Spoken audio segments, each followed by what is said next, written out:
السلام علیکم نئی ویډیو سره تاسو ورکړی وي امید لرم چې تاسو ټول به روغ خوشحاله وئ ژوند په مزو کې به وئ کوهستان کې ډېره زیاته ډېر خراشه ډېره زیاته افسوسناکه واقعه رامخې ته شوې وه دوستانو چې سیلاب راغلی و په هغه سیلاب کې 15 ورونه د اوبو په منځ کې ګیر شوي وو 15 ورونه څلور 15 ګنټې مسلسل دي دوستانو حکومت هغه خپلو کې لګیا دی عوام هغه په خپلو کې لګیا دی عوام د عوام په خدمت باندې نه راځي حکومت د عوام په خدمت باندې نه راځي دوستانو دا کومه ډېر خراشه واقعه چې رامخې ته شوه دا ټول د حکومت د بېغورۍ د وجې رامخې ته شوه هغه 15 کسان چې د اوبو په منځ کې 15 ګنټې مسلسل تېرې کړې د حکومت په تمه هر یو منټ په هغوی باندې څومره په سخت تېرېدو څومره په سخته به پرې تېرېدو هغوی د حکومت هر یو منټ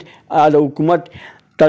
ترس ورغلی دی دوستانو خو حکومت د دغه عوامو باندې ترس رانغو حکومت د عوامو له هلیکاپټر ورنه کو نه 11 بیس وراغو نه الیګیشن وراغو نه ټیمې وراغو دوستانو په دې باندې د حکومت نه موږ ډېره زیاته غټه ګیره کوو دوستانو دغه 15 ورونه په اوبو کې څنګه ګیر شول صحیح ده د دوی پوره راغلې وه د دې پوره معلومات زه په دې ویډیو کې درکوم زموږ دا ویډیو خامخا وګورئ چې پوره معلوماتو نه ځان خبر کړئ دغه نورو معلوماتي ویډیوګانو لپاره زموږ خبر میډیا چینل سبسکرایب کړئ نشان اوس خامخا وخی زموږ هر یوه نوې معلوماتي ویډیو تاسو ته په اسانۍ سره میلاویږي دوستانو مینوالو ډېره زیاته افسوسناکه واقعه رامخې ته شوې وه چې په کوهستان کې سیلاب راغلی و چې د هغه سیلاب د وجې ډېره زیاته طبعي شوې وه چې په هغه سیلاب کې یو ډېره زیاته افسوسناکه دردناکه واقعه رامخې ته شوې وه چې 15 ورونه د اوبو په منځ کې ګیر شوي دي 15 ګنټې مسلسل د هغه اوبو په منځ کې ولاړ دي نه حکومت راغلی نه 11 بیس راغلی نه الیګیشن راغلی نه ټیمې راغلی دي خو هغه حکومت دوی له هېڅ قسمه څه نه دي ورولستی نه هلیکاپټر ورولستی نه ول الیګیشن والا ورولستی نه ول ټیمې والا ورولستی دوستانو ولې د حکومت په کم ځای کې په دغه وخت کې دغه 15 ورونه چې شهید کېدل دغه 15 بچي چې د مور پلار ګلالي بچي و هغه د مور پلار ګلالي بچي قتل کېږي